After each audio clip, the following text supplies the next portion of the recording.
Welcome to it, ladies and gentlemen. Episode 4 of Ibolala Samzansi, a South African football podcast with me, your host, the original, Tony G. So, a lot has been happening in the space of South African and African football, which is where I want to start actually in this week's episode because I am disappointed, I am pissed, I am everything. Like, I am disappointed. I'm pissed. Like, African football is in the gutters, and like CAF along with FIFA, they just helping flushing it down the drain. And I don't know what the CAF members just sit at the CAF headquarters and talk about, because instead of saving African football, African football, I'm so sorry for African football, because Shapo, now I can say we can focus on South African football. But without African football, South African football is irrelevant, because the whole point of playing football is so that we can play African football with the other teams out there. And actually, I'm so sorry. Let me tell you guys why I'm pissed. So, CAF President Patrice Motsepe this week announced that August 2023, CAF are gonna be launching the inaugural CAF Super League. So, which is basically a bootleg of the European Super League, because in Europe they tried it. Mara in Europe, thing is, it wasn't supported by the federation in Europe, which are UEFA. Like, UEFA were against it because only the clubs came with the idea of starting a super league, because they thought that they were getting ripped off, like they could make better money outside of UEFA. So like people were against it, UEFA were against it, and even the club's fans were against it. So like here in Africa, CAF actually are supporting the idea of having a super league, because they want to see if it's gonna work so they can try it in Europe, because that's all we are. We just guinea pigs here in Africa. So CAF want to start a CAF Super League, and they say it's gonna launch on the August 23rd and on August 2023, and we're not really sure of all the ideas. Mare, word that's been thrown around is that the Super League is gonna have like 24 teams, 24 best teams, so-called best teams in Africa. And wait a minute, because there is word that Kaizer Chiefs and Orlando Pirates are gonna be in the Super League. If this league is gonna have the best teams in Africa, what have Kaizer Chiefs and Orlando Pirates done in Africa? Shapo, they've reached the final. Orlando Pirates reached the final last season. Kaizer Chiefs reached the the final way back. Like, it's a long time ago. Stop holding on to that idea. It's chai. You guys reached the final. It was, I'm so sorry to say this, it was a fluke. Okay? It was a fluke. You guys, you don't even know how you reached the semifinals. Like, you're not even going there. You haven't even gone to the preliminary rounds of the CAF Champions League, let alone the group stage, let alone the quarterfinals. You guys can't even go back, and all of a sudden you're gonna be jumping into the Super League. Like, when teams around Africa are actually winning titles, and imagine, like, this thing is called the CAF Champions League, right? Champions are supposed to play in it. So like, teams are actually winning leagues all around Africa.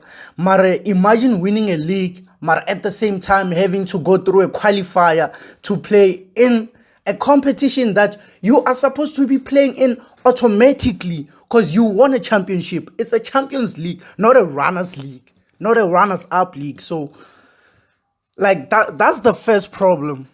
That is the first problem. And on top of that first problem, you go on and create another problem called the CAF Super League. How the fuck do you create a CAF Super League? What's going to happen to the CAF Champions League? I know that it's still going to exist, but are they going to be able to coexist? Because like, you're taking the attention away from the CAF Champions League, which is supposed to develop African football, and it's failing miserably because of CAF. And you're taking it to the CAF Super League. Like, the CAF Super... Yo, I don't know how these people think. I don't know what these people say in their meetings. They just sat down and said, African football is in a very bad state.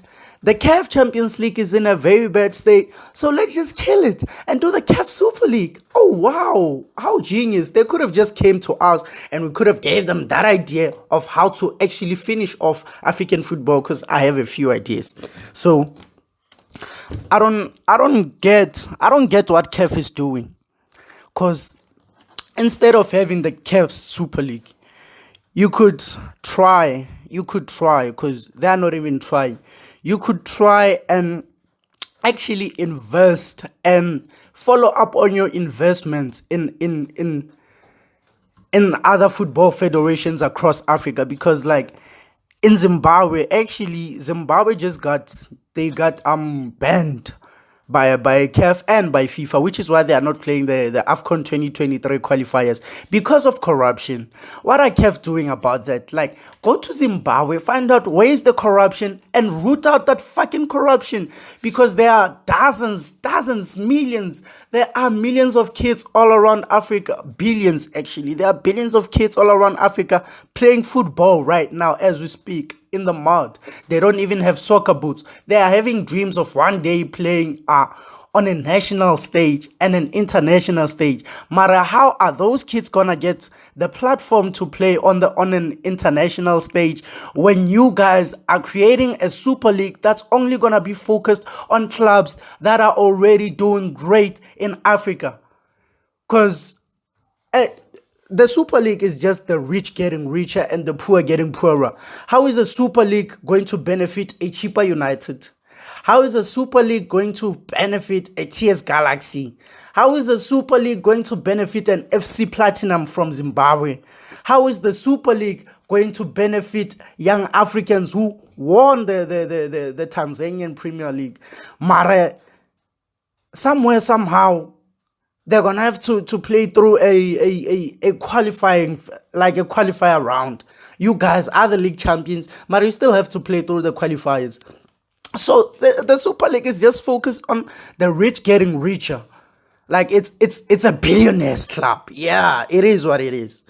Like, it's a billionaires club. Like, the billionaires just come and say, like, we can't share our world with all these people, so let's create our own billionaires club, billionaires only.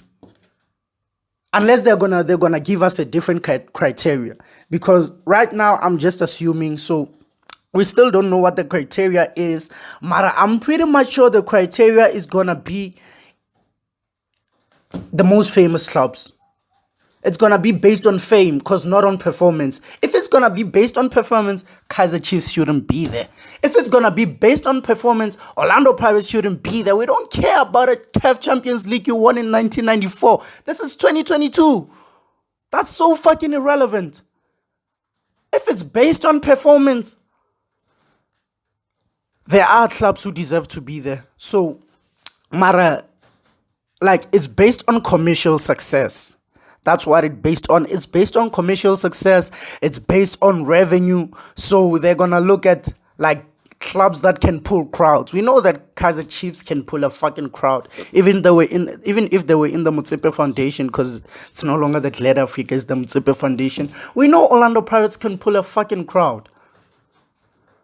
So I'm so disappointed in CAF. I'm disappointed in Patrice Motsepe, the CAF president, because when he took office, he was talking all this great stuff about how he's gonna make African football great again. Bruh, you acting like a politician right now, because a politician will do a campaign, sell you dreams just to get votes, and once they are voted in office, once they are voted in office, they go and do exactly what they shouldn't do. They go and exactly and do what the last person was doing, except they're gonna make it even worse. I'm gonna talk politics here, and like let's talk ANC. Jacob Zuma was the president. We all know what was happening. The country was in a bad state. And like Cyril was talking all this good about how he's going to fix South Africa. South Africa is even worse than where Jacob Zuma left it. It's even worse. So like, if Patrice Motsepe is not careful, CAF is going to be worse. African football is going to be worse. Like, we are miserable already. The CAF Super League, sharp, you can have all those teams and they can give each other competition. All right, they can give each other competition. And it's only going to be clubs from Ghana, Egypt, South Africa, Morocco, and those national teams are actually going to benefit from the Super League. So those national teams are going to benefit. What about the other national teams? Because like, Africa is not 10 countries. Africa is 54 fucking countries. So what about the other 44 countries? They are not going to be able to compete in the AFCON, which means Ghana, Egypt, Ivory Coast, they're going to win the AFCON over and over again, and they're going to qualify for the World Cup. How do you expect them to compete in the World Cup when they don't even have competition in Africa? So it doesn't make sense. It doesn't make sense. Which is actually, speaking of the World Cup, let me just divert away from the topic and talk about I saw Ghana announce that there are 5 players who switched nationality. So it's Inaki Williams, Tariq Lamptey, and other 3, because I don't know the other 3. I forgot the other 3. I can only recall Tariq Lamptey and Inaki Williams because they are the ones who are out there. They're playing in the La Liga, Athletic Bilbao, and the Premier League with Brighton. So like, this thing of switching nationalities is a bunch of bullshit. Like, it's a load of bull. I don't know why CAF is not doing anything about it. I don't know why FIFA is not. Actually, I don't know why I expect CAF and FIFA to do something. Because these federations are just useless. For them, it's all about putting money in their pockets and moving. Football development, they don't give a shit. Playing football, people enjoying football, they don't give a shit. Support, they don't give a shit. Like, the only thing they give a shit about is their bank balance. As long as their bank balance is healthy. So like, switching nationalities, I'm against it, because Ghana played the AFCON, the World Cup qualifiers. They had players who were playing the World Cup qualifiers. Those players, they sweat their hearts off. Like, even though we all know what happened, they creatively won the game against South Africa. But that's not the point here. That's not the point. The point is, those players, like, they worked hard for that opportunity to try and go to Qatar, and some of them are Ghana born and bred. Like, they played in the dust. They played there from the bottom, downright bottom. They played their way into the national team. And now, and Inaki Williams, who, let's say, wanted to be Spanish and can see that he's not going to get into the Spanish team, or Tariq Lamptey wanted to be French or English, can see that they are not going to get into the French or the English national team to go to Qatar 2022. Is just going to come and switch nationality to Ghana and get picked and take the spot of a somebody who actually worked hard in the qualifiers, who earned that flight ticket to Qatar. He's just gonna come and take the ticket the ticket away from a Ghana kid who actually played to be there. So I'm not saying it's Tariq Lamptey's fault. I'm not saying it's Inaki Williams' fault, but it's Ghana's fault. It's CAF's fault. It's FIFA's fault, because I'm saying it's CAF's fault because CAF are actually, they just focusing on the money, on the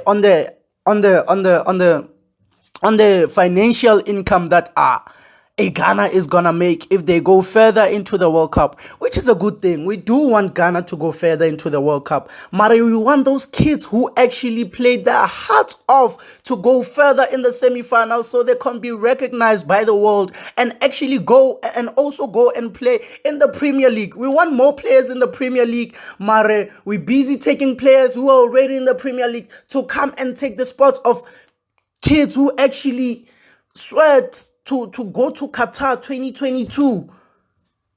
We want competition, like we want African teams to be competitive. But at the rate we're going, we actually disadvantaging them. We're disadvantaging Ghana. We're disadvantaging the other the other nations who didn't qualify. We're disadvantaging. Like, this is so. CAF is flushing African football down the drain. And FIFA is just watching. FIFA is like, not really getting, bruh. Like, they're just watching from the sidelines. That's CAF's fault. And like, if CAF can see that FIFA is not doing anything, CAF should do something. If they want to do something, they should do something. But clearly, nothing is being done. Actually, what they are doing is actually what FIFA wants. They're destroying themselves. They're destroying African football. We have 54 fucking countries in Africa. What about the other 44 countries? Don't they matter? Because it seems like only 10 countries matter here in Africa.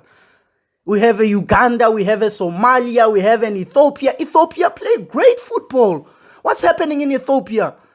Their football is not being developed. CAF don't give a shit about Ethiopia.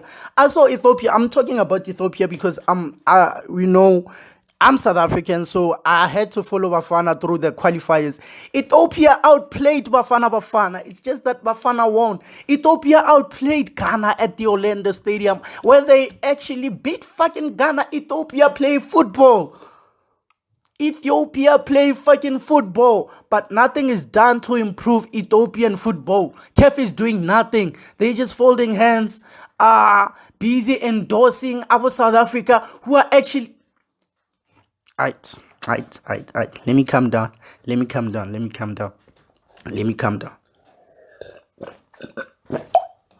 Yeah, but like, as I was saying, like, CAF should take a deep look at themselves. Like, I don't know, maybe I might be crazy, but this is how I see things, and this is my unpopular opinion. But CAF should take a deep look in the mirror at themselves and say, what are we actually doing? What are we actually doing? What's the purpose of the Super League?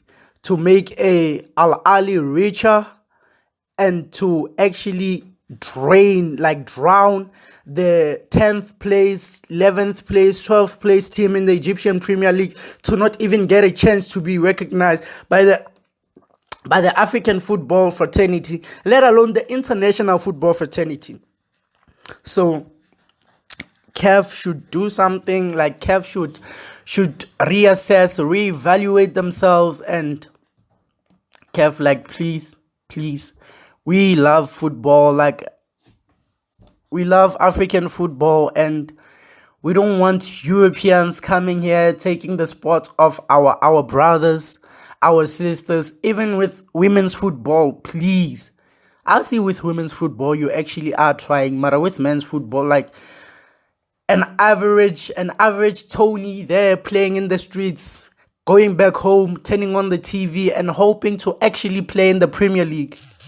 The only way an average Tony playing down the street can play in the Premier League is if he competes with other African nations for a chance to go to Qatar. And once he gets to Qatar, like, he doesn't have nothing. He wants to actually be recognized. He's not playing in the Premier League. He is going to play his ass off. Trust me, he's going to give it his all. He's going to leave everything down on that pitch. And trust me, a Premier League team or a La Liga team or a Bundesliga team is gonna see that boy and actually buy that boy, which is what developing African football is all about. It's not about 11 people we already know are in the Premier League who are gonna play. Sharp, they are gonna play. They are talented. I know that. I'm not disputing that. 11 Premier League players who are going to get to a semi-final or a final, and you guys, and CAF is going to get a lot more money. But for what? What's the point of having money if you don't have somebody to spend it on?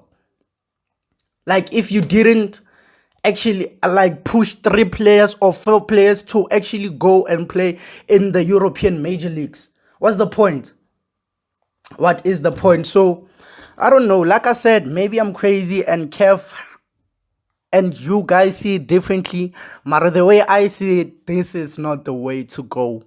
This is not the way to go. Like, this has been on my chest for like a week now. This podcast is gonna come out maybe later, because I've been having problems uploading because We all know the challenges I face. Mara, what's football, African football, like rest in peace, African football, and courtesy of CAF, assisted by a courtesy of CAF. They're not assisted by anybody. FIFA are just watching. FIFA are just watching. CAF are killing African football instead of actually building African football. So that's enough about CAF. I've been talking about CAF for like 20 minutes. So they don't. I, so let's come back to South Africa. The Dstv Premiership. So last week, I think it's last week, Orlando Pirates announced a Spanish coach, Jose Rivero. So Orlando Pirates, from CAF to Orlando Pirates. I feel like CAF, Orlando Pirates, those people, they have the same brain. I feel like they're run by the same person. They are run by the same person. You had you had foreign coaches in the last 8 years who didn't work out. Like they didn't really work out except for Micho. Micho, he also didn't work out. Like Sharp, he played good football, but he didn't work out. He didn't really work out. And then you bring in a Manda Ngigazi who the season before led Golden Arrows to a top 8 finish in like a long time. So you bring in Mandla Ngigazi, you give him the reins. He's assisted by Fadu Davies. Mandla does his best, even though we all know there's interference from the hierarchy from the club, because we see like people at Pirates, a lot of people want to have a say. So you bring in Coach Mandla Ngigazi. Coach Mandla actually does the best he can in those harsh conditions. Yes, he didn't have the season you wanted in the DStv Premiership, but he still finished in the top 6. You bring him in and he actually and the reason he didn't have a good season in the Premiership is because he was actually having to focus on Africa and on the DStv Premiership and on the CAF competitions. And we all know Orlando Pirates doesn't have enough depth in their squad to compete in all those competitions. So like he shifted the focus of the team to the CAF Confederations Cup and actually took them to the finals of the CAF Confederation Cup. So I don't know, after a coach has a season like that, you demote him to assistant manager. And you bring in a foreign coach who's been an assistant coach for most of his career. He's only been coach. Like, he's only been the main man once. So you demote Mandla for taking Orlando Pirates to the CAF Confederations final. What should he do? Relegate Pirates? Then you're probably gonna promote him to CEO. Because the man took you to a final, but you demoting him. How do you demote a man who took you to a final? What do you want the man to do? Relegate you? Then you're probably gonna promote them to CEO. Pirates were playing great. The reason Pirates didn't win the CAF Confederations Cup is because of individual errors, individual mistakes. Individual mistakes cost Pirates the CAF Confed Cup. It's not Coach Mandla. Coach Mandla put the perfect team. Orlando Pirates decimated RS Berrigan like on the field. Just that their finishing let them down. Individual mistakes let them down. So I don't know how a man like that, who takes you to the final of a CAF Confed Cup, is demoted. And you bring in somebody we've never heard of.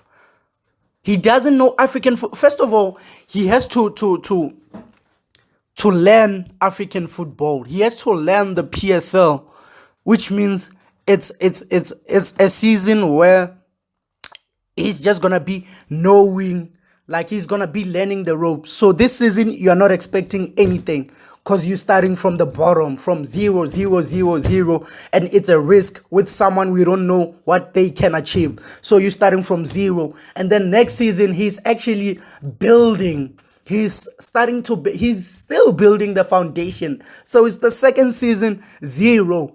And next season, he's actually trying to build a team that can compete. So At the third season, you're expecting him to win, Mara. You don't have like 100% expectations because he is still a rookie in the PSL, let alone African football. So you're only expecting this man to yield results in the fourth season, and we're not so sure how the team is gonna respond to him, how his system is gonna play out in the Dstv Premiership. So like it's 4 wasted seasons unless a miracle happens. Because if he actually comes in and hits the ground running, it's a miracle. It is gonna be a miracle because there's there's an 8 out of 10 chance that he is gonna fail, because there is an 8 out of 10 chance that he is gonna fail, because the numbers speak for themselves. It's the numbers. Mare, he may succeed because there is still a 2 out of 10. So like, I see you guys decided to go with the 2 out of 10. Mare, you could have stuck with a Mandla Ncigazi. Support a coach, Mandla Ncigazi, who took you to the final of the Confederations Cup. Give him 2 other seasons and see what he does. If you guys are prepared to give a foreigner, which we don't know, maybe I don't want to say you guys don't know, because you appointed him, which means you know him. So if you guys are so prepared to put the future of Orlando Pirates Football Club in the hands of a Spanish coach we don't know, instead of putting the future of an Orlando Pirates Spanish club in the future of a local coach who actually yielded some results last season, says a lot about ourselves. Says a lot about South Africans. Says a lot. We don't believe in our own. We believe in Europeans. We believe in the Western world, Americans. We do not believe in ourselves. And we expect the world to believe in us. So I'm not expecting Pirates to have a good season. I'm so sorry.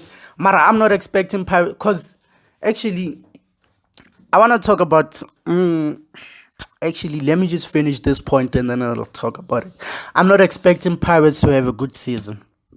And that is that on that. Like, I don't even want to talk about the coach, because the coach is not really that important right now. What is important is a local coach took Pirates to an intercontinental club competition final and got demoted. So I don't know how that works. I don't know how that's supposed to work. Cause now, as I know from a workplace, when somebody does a great job, they get promoted. So there you have it, coaches. Like, don't win the league. You are gonna win the league and they're gonna sack you. Which brings me to my next point. PSL clubs sacking coaches who actually had a great season. Marumo Gallants. You are Marumo Gallants. Everybody is expecting you to go to relegation or to fight for relegation. You bring in a coach, Den Dance Malisela. Coach Den Dance gives you a great season, a season you are never gonna have again unless a miracle happens, because seems like that's what we live on nowadays. Miracles. Gives you a season you guys have never dreamt of, even in your wildest dreams. He took you to the Nedbank Cup final. Mara, what do? You sack him. Why? You don't have a reason. You do not have a reason. You sack Den Malisela. Hey, I want Marumo Gallants to go to relegation so bad. Like, I'm from Limpopo. I know I'm from Limpopo, and Marumo Gallants are gonna be playing their games in Limpopo. I think they're from Limpopo, actually. No, yeah, Marumo Gallants are from Limpopo. They are owners from Northwest. So instead of actually wanting Marumo Gallants to do great, I want them to go to relegation so they can see that you don't sack somebody who gave you a great fucking season, took you to your first ever cup final. You don't do that. You do not do that. Because you saw what Kaizer Chiefs did. 2018, 2019, is it 2018? 2019, 2020 season. Coach Anders Middendorp, like, you know that he's not going to play the football the fans want, but you still bought him at the beginning of the season. He plays his football and actually just misses out on the league on the last day. on the last day and you sack him. Why do you sack Coach Middendorp, who took you to second place from ninth place? You didn't even finish in the top 8 last season. The man took you to second place. Mara, you sack him. Okay, sharp, you bring in Coach Gavin Hunt. Coach Gavin takes you to the CAF semifinals, to the semifinals of the CAF Champions League. Sharp, he's not doing great in the league because you guys don't have the quality. It's an Orlando Pirates situation. Like Coach Mandla, you're not doing good in the league because you guys don't have the depth. You don't have enough quality to compete on both fronts. So he focuses on the African stage. He takes you to the semifinals, and what do? You sack Coach Gavin Hunt. You sack Coach Gavin Hunt, and as if that's not worse enough, you bring in Coach Arthur Zwane as interim coach. He was interim coach back then. You bring him and he takes charge of 2 league matches and takes charge of the CAF Champions League semi-final. And guess what Coach Arthur does? He doesn't lose the semi-final. He wins the semi-final, taking you to your first ever, and I think it's gonna be your only, because at the rate you're going, this is gonna be your only CAF Champions League final. And what do you do at the final? You don't let Coach Arthur take reins for the final. You bring in Stuart Baxter. You bring in Coach Baxter. Instead of letting Coach Arthur finish what he started, you bring in Coach Baxter to take charge of the final. He loses the final. You give him this season. You sack him. You brought him. You knew that he was going to play that system. You knew he was going to play 3 center backs. But yet you still sacking him, saying he's not playing the right system. Was he playing the right system before he came?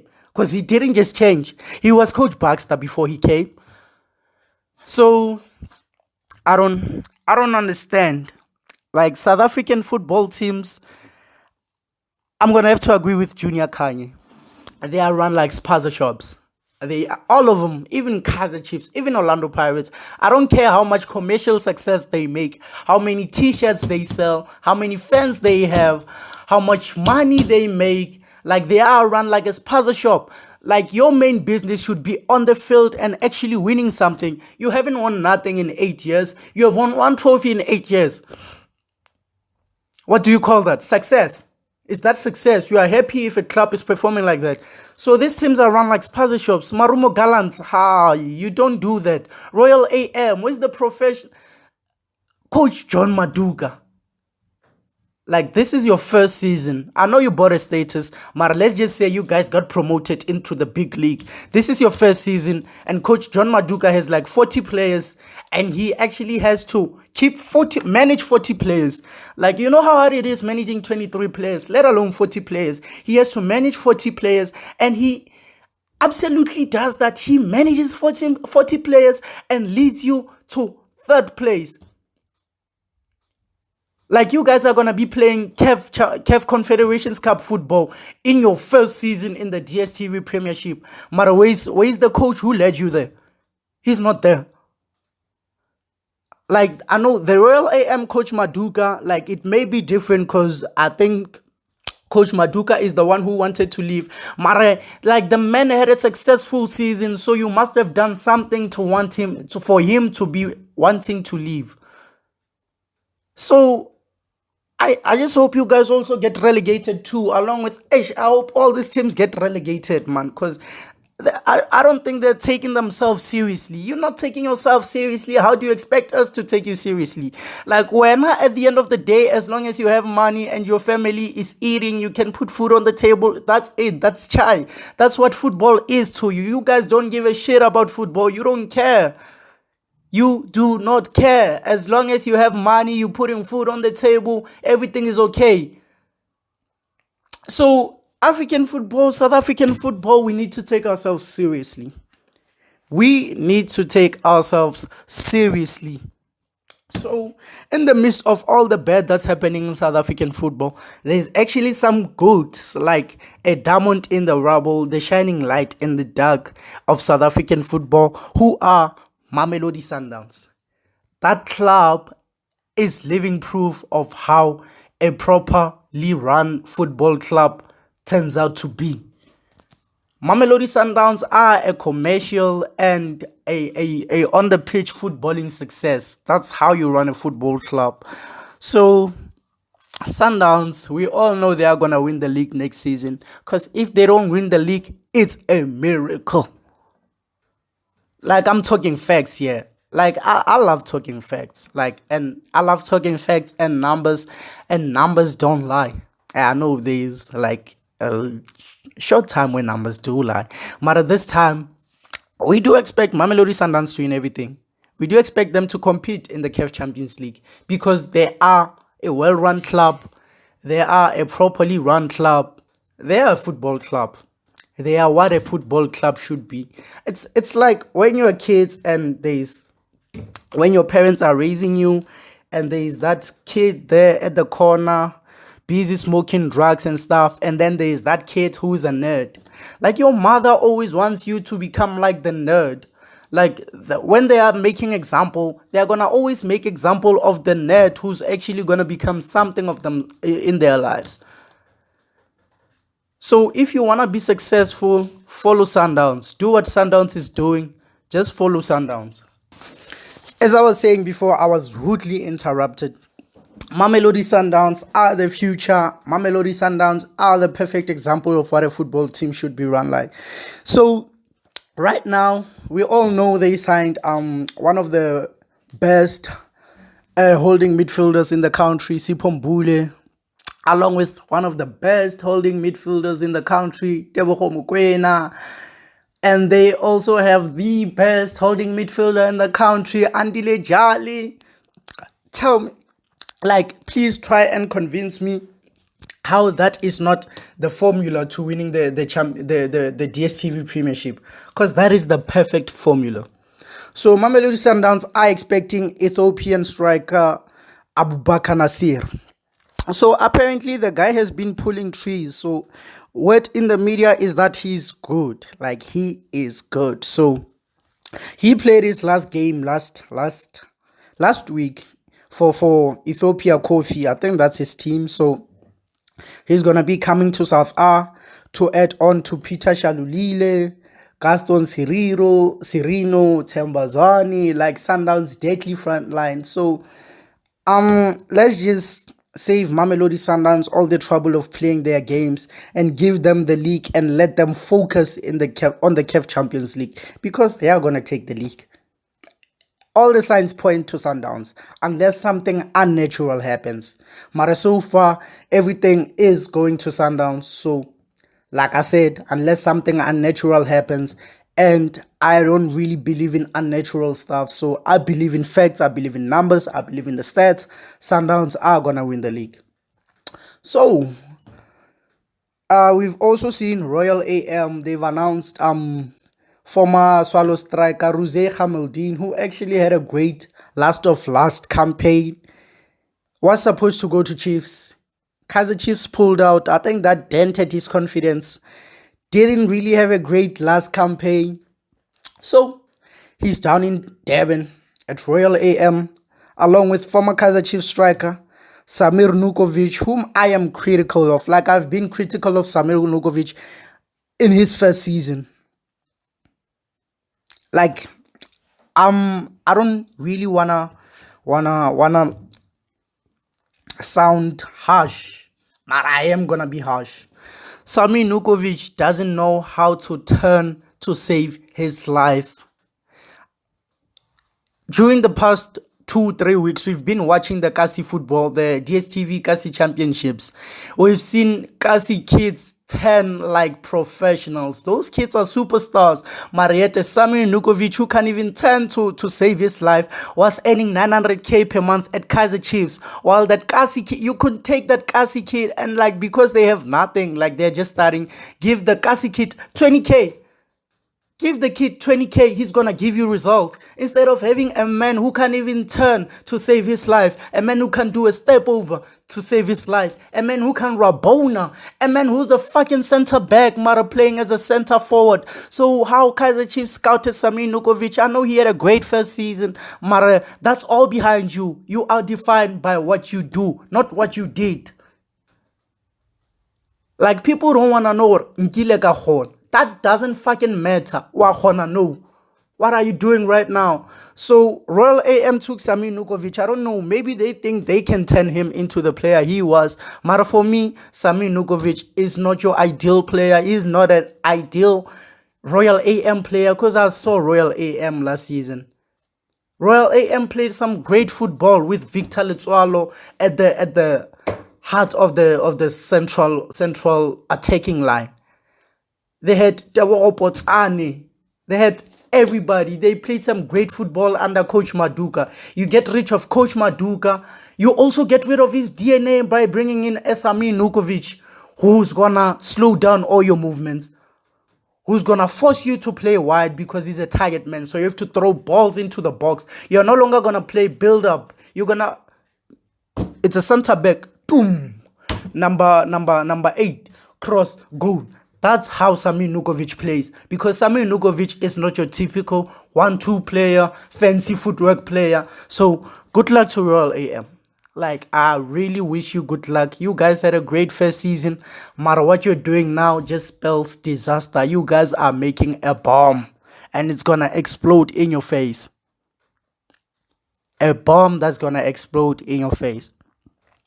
So, lastly, the women's AFCON got underway in Morocco, and Banyana Banyana, the only national team we recognize in South Africa, they won. Because those girls, they play football. Those girls actually should replace Bafana because wow. So Banyana beat Nigeria, the defending champions, and they actually played some great football. So my second last message is good luck to Banyana Banyana. And my last message is Bafana, please ge Banyana Babua ko Morocco, with or without the trophy. Ge ba ya training camp, when they go to their next training camp, please go there and observe. Tsamayang le lo tšea di notes ko Banyana Banyana, because you guys can't even beat Nigeria. Banyana beat Nigeria, the best team in Africa.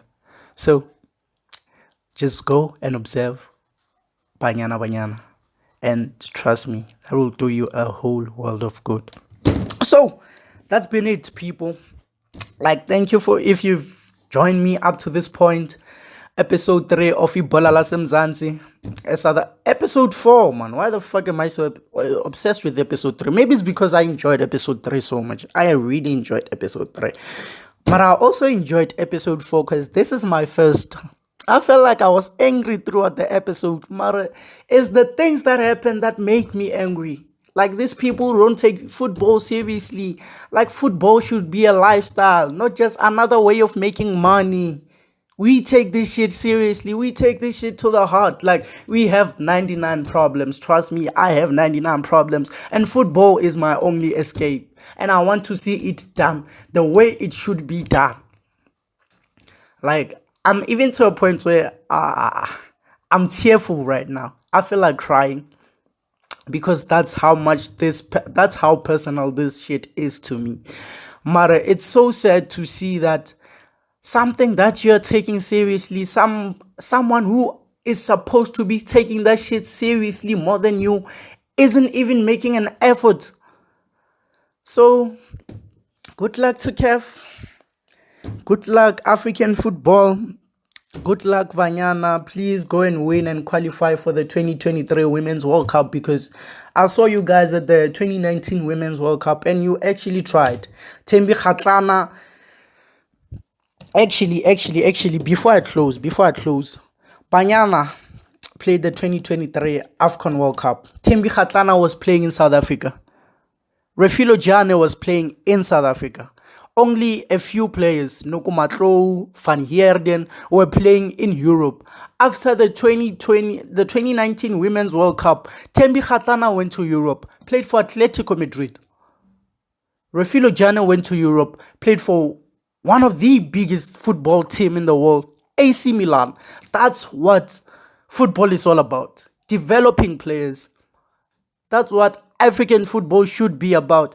Actually, everything women's football is in Africa is supposed to be what men's football is in Africa. But it's not that. It is not that. So now I'm just gonna follow women's football more and study it more because they are the ones who are doing the right things. Men's football, that shit is hopeless. Like there is no saving it. If we don't act now, African football will be in a junk status. Like even those extra World Cup spots, what are they for? What are they for? So let me just end the episode here. Thank you so much for joining me.